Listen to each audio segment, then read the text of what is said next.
Ito yung secret ko kung paano ko nakaipon ng milk stash nang hindi ko magamit ng electric pump. Technically, under manual pump shop, pero mas pasok siya as milk collector. As in, kinokollect lang kasi niya yung tumutulo. Kasi 'di ba pag tayo nagpapalatch sa isang side, mapapansin mo maraming tumutulo sa other side. So instead of masasayang lang siya, ang ginagawa ko is kinokollect ko siya. So paano nga ba? I-squeeze mo lang ito, tapos ipe-press mo siya against dun sa non-latching side, and then magsusuction na yan. Kahit bitawan mo, hindi na siya malalaglag. Tapos magko-collect lang siya ng milk for you. Ang gusto ko sa kanya, comparing sa mga electric pump, isang part lang siyang huhugasan. Ito lang talaga, enough na siya para makapag-collect ako ng milk. So, nabili ko to around 1.3. May kasama na siyang takip. Ayan. So, maganda rin yung takip niya kasi kapag sinil mo siya, ayan, talagang hindi siya basta-bastang mabubuhos. Yan, ilang beses na ito nalaglag or natumba, intact pa rin yung laman. Pero nakakita ako ng dupe doon sa milk collector ko na haka, which is Dr. Isla or Dr. Ayla. Ito kasi, 1.3 siya nung nabili ko. Tapos ito naman, 130 lang. So, times 10 yung difference niya. Tapos, sinubukan ko rin gamitin parehas. Same na same lang sila na nagwo-work. I guess, mas malaki lang ng konti ang haka. Pero ang pinakamalaking difference sila is yung takip.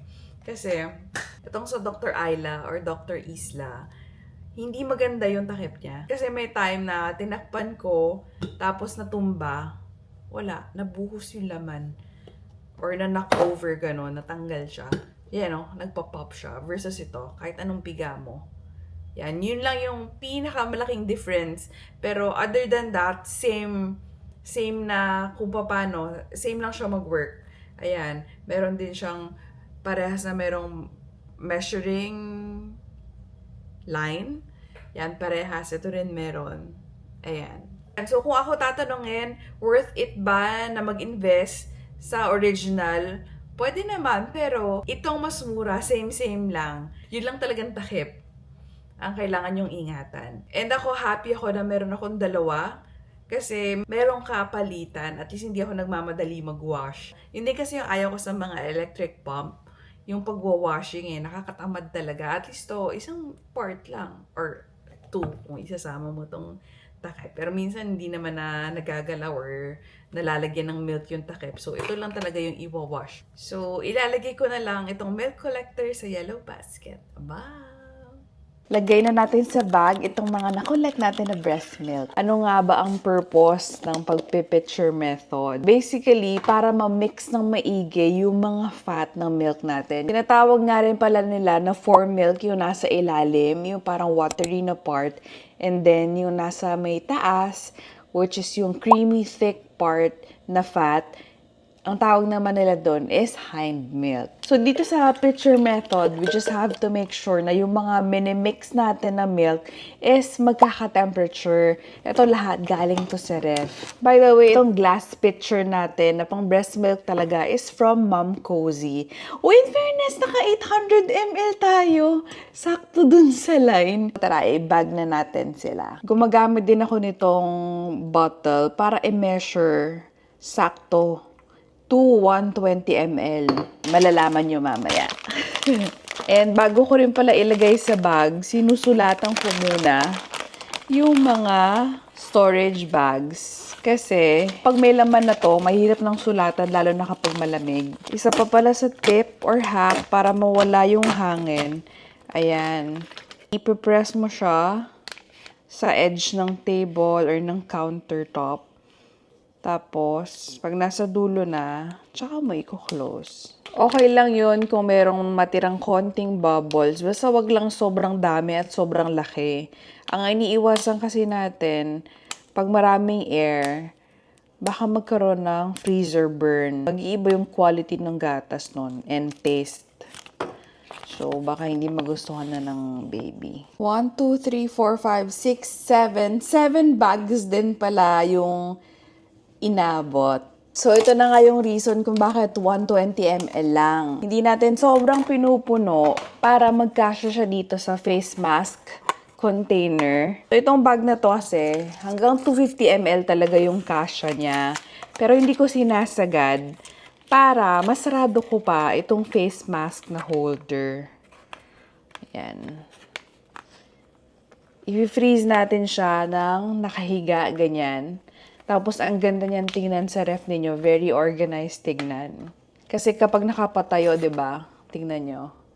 Hindi siya mahirap siyang i-store kapag ganyan na nakatayo. At least pag nakahiga, mafa-flat mo siya. Pwede kayong makagawa ng mga milk bricks na tinatawag. Tapos, kapag na-freeze, space saving kasi ganyan lang siya kanipis. Pwede mo siyang i-stack or ihilera. Puro pa ganyan ng mga flat.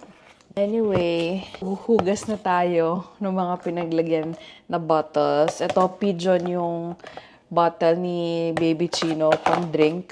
Ito, na-share ko na sa inyo yung milk collector na silicone.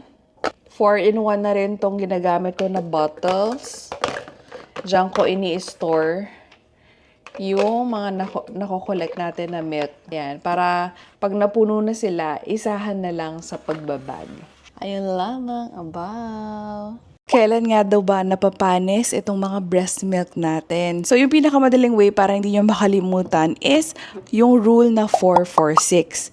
4 hours sa room temperature, 4 days sa ref, and then 6 months naman sa freezer. Then, mas maikli rin yung shelf life niya kung may kasama niya yung mga meats na laging nabubuksan yung freezer. And another tip pala, kung sakaling maliit lang yung freezer ninyo and walang choice na mapapagsama sila, kailangan nakaseal or nakaseparate talaga yung milk para maiwasang makontaminate ng mga meats natin. So, isa pa pala sa mga question sa akin is paano nga daw ba mag-thaw ng mga frozen na milk? Meron tayong mga iba-ibang options. Pwede nyong ilipat from the freezer to ref, tapos after a few hours, pwede nyo na siyang gamitin, or pwede nyo ring i-run sa water. Kunwari, may running water, igaganyan ninyo, or ilulublob ninyo sa warm water. Yun yung mga ways na pwede. Basta, never ever microwave. Kasi, mawawala yung mga nutrients ng milk kapag minicrowave ninyo yung breast milk natin.